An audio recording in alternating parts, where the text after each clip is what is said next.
Vigilance जाल रे Baliguda ITDA रो मुख्य किराणी।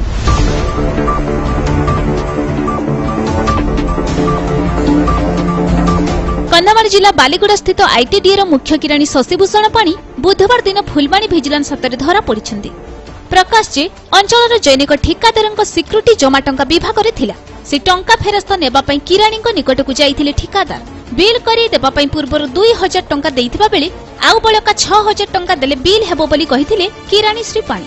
हेले आज बुधवार दिन बळका 6000 टंका देबा बेले फुलबाणी विजिलेंस द्वारा गिरफ होइछन्ती। ए चढ़ाऊ किराणी बासभवन रे फुलबाणी विजिलेंस डीएसपी अरुण नायक नेतृत्व में एक 5 जणिया टीम चढ़ाऊ जारी रखिथिबा बेले श्री पाणी बासभवन रो खाली पुला पुला टंका जब्त होइछि। एने विजिलेंस केस नंबर 16/21 प्रकार एक मोकदमा रुजु करी तदंत अब्याहत थिबा विषय डीएसपी श्री नायक प्रकाश करिसेंती। ब्यूरो रिपोर्ट न्यूज सेवा ओडिशा।